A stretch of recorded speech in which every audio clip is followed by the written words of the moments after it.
Hello everyone, welcome to Mapstick media. അപ്പൊ ഇന്ന് നമ്മുടെ ഒപ്പം ഉള്ളത് എല്ലാവർക്കും അറിയാവുന്ന നമുക്ക് പ്രിയപ്പെട്ട രജിത് സാറാണ്. കിരാത എന്ന മൂവിയുടെ വിശേഷങ്ങളായിട്ട് എന്തൊക്കെയുണ്ട് വിശേഷം? ആദ്യമേ ഞാൻ പറഞ്ഞു രജിത് സാറല്ല, രജിത്തേട്ടനാണ്. രജിത്തേട്ടൻ. അപ്പോൾ കിരാത എന്ന് പറയുന്ന മൂവി ഇപ്പം ജനുവരി 23 റിലീസ് ആവുകയാണ്. എൻ്റെ ഒരു പുതിയ പടം കൂടെ വരുന്നു. ഒരുപാട് സന്ദേശങ്ങൾ എന്ന് വെച്ചാൽ അത് യൂത്ത് ബേസ് ചെയ്തിരിക്കുകയാണ്.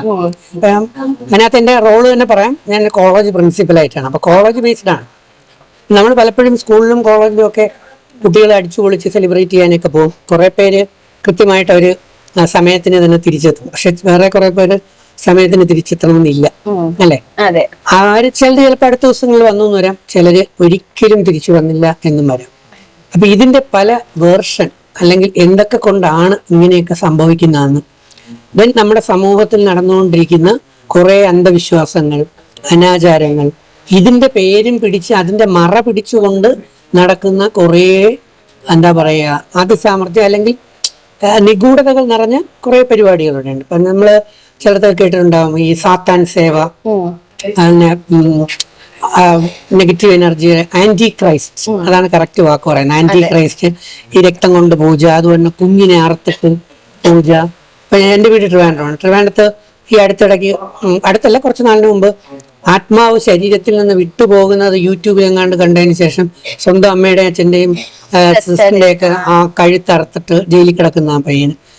ബേസിക്കലി അവർക്ക് പാവം പിള്ളേരാണ്. പക്ഷെ ഈ ചിലതിൻ്റെ അഡിക്ഷനിലും അല്ലെങ്കിൽ വേണ്ടാത്ത കുറെ കാര്യങ്ങൾ ചകഞ്ഞു നോക്കാനുള്ള ഒരു അന്വേഷണ ത്വര കൊണ്ടെത്തിക്കുന്നത് ഭീകരമായ തകർച്ചകളാണ്. അതുകൊണ്ടാണ് മുമ്പ് പലപ്പോഴും ഞാൻ എൻ്റെ കൗൺസിലിംഗ് ഷോകളിലും സംസാരിക്കുമ്പോൾ ഒക്കെ പലരോടും പറയാറുള്ളത്, ഒന്ന് ശ്രദ്ധിക്കൂ എന്ന്. അപ്പൊ നമ്മളെയൊക്കെ തണ്ട വൈബ് തള്ള വൈബ് എന്ന് പറഞ്ഞാൽ നിങ്ങളെപ്പോലെയുള്ളവര് നമ്മളെ മാക്സിമം അടിച്ചൊതുക്കാൻ നോക്കുമ്പോൾ നിങ്ങൾ അങ്ങനെയല്ല കേട്ടോ. മാപ്സ്റ്റിക് മീഡിയ വളരെ വാല്യൂ ഉള്ള നല്ല മെസ്സേജുകൾ കൊടുക്കുന്ന ഒരു മീഡിയ. അതുകൊണ്ടാണ് ഞാൻ ഇതിന് തയ്യാറാണ്.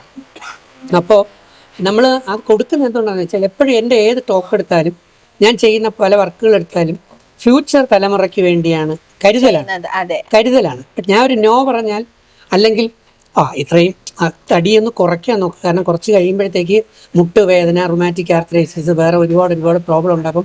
ബോഡി ഒന്ന് കുറച്ചുകൂടെ ഒന്ന് വെയിറ്റ് കുറയ്ക്കുന്നത് നല്ലതായിരിക്കും എന്ന് നമ്മൾ പറയുന്നത് എന്തിനു വേണ്ടിയാണ്? അത് നല്ലതിന് വേണ്ടിയാണ്, കെയറാണ്.